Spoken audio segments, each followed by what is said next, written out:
So obviously, without tackling the issue of tax avoidance, tax evasion and tax collection, we are totally lost in any possibilities to solve the challenge of development. We are of course very proud in Finland that Finland is this year hosting this gathering, and hopefully we will both be able to maybe transfer some ideas in the fields where we've been proactive, and on the other hand get new ideas for our discussion, which is the way how things usually move today. But I would say that if a development minister wouldn't be interested in tackling tax avoidance globally, that could be quite irrational preference, because I think that in the end the whole development challenge that we have, which nowadays especially concerns sub-Saharan Africa, first and foremost, is about first creating that kind of positive circle of job creation that has been happening in, let's say, in Vietnam, before that in Korea and China and so forth. But then second, which is also necessary to create the welfare society, the second precondition is to increase fast the capability of the societies to raise taxes, tax revenues, and to use them in a fair way. So obviously, without tackling the issue of tax avoidance, tax evasion and tax collection, we are totally lost in any possibilities to solve the challenge of development issues for this century. As you all know, even if the least developed countries could increase the tax revenues by, let's say, 1% of their GDP, that would already cover all international development aid provided for these least developed countries. So it's a huge question if we manage to make some improvement in this aspect. And as we know, the effective average taxation rate, which is executed in least developed countries, is somewhere 11-13%. That's of course an assumption, but something like that. And in Finland we are running at 40%, even more. And I maybe wouldn't propose that all countries take 40-50% tax rate, at least not with one step. But definitely it's impossible to create a fair welfare society without having, let's say, 20-30% tax rate from GDP. I think that's a very straightforward fact if one looks to that honestly. So definitely this is a topic that should be actually raised even more to the core of development assistance, and hopefully that is actually ongoing. Still, I think that actually we need more pressure, and this is very important topic. The second point today from me is that this is also a topic which is actually a good positive example of the possibilities of NGOs to affect to policy making in international level. I think that quite remarkable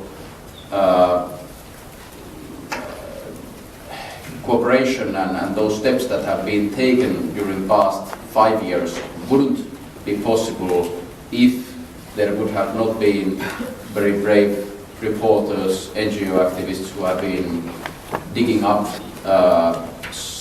facts about aggressive tax avoidance schemes. Obviously, the Panama Papers were important cornerstone or a milestone in that development.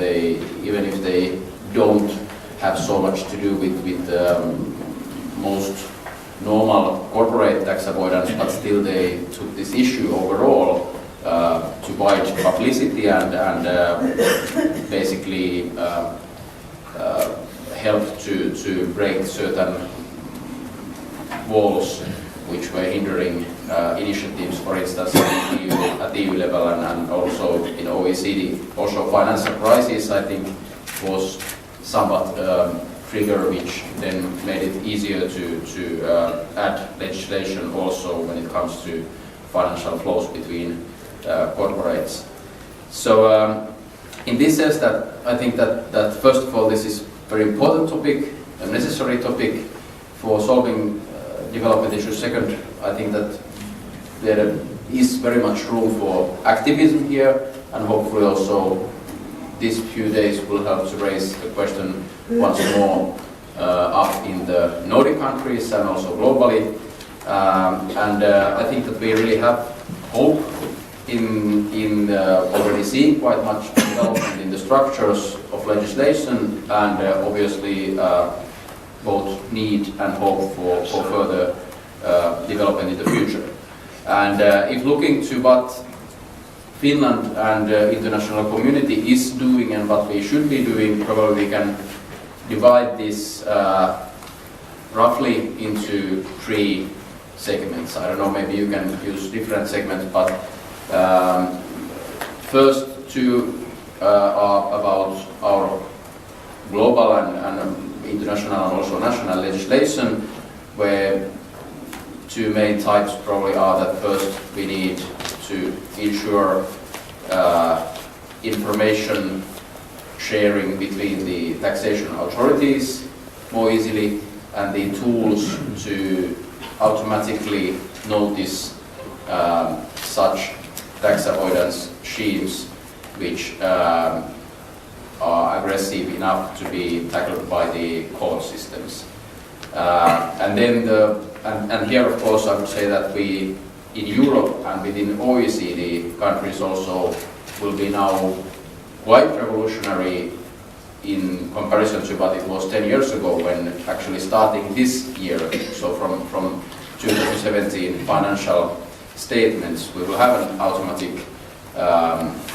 information sharing within EU taxation authorities, but also within most of the OECD countries, and linking many other countries which are non-OECD countries but involved in this process. So for instance, Finnish taxation authorities will for the first time get automatically information from about 100 tax jurisdictions, so about 100 countries, which covers also most of the so-called tax havens which have been in use traditionally.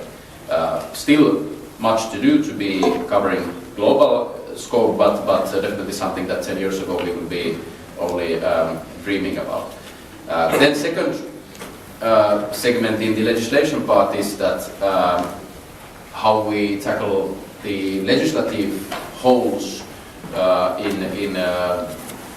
which give possibility for corporations to shift or transfer the profits base from one country to another.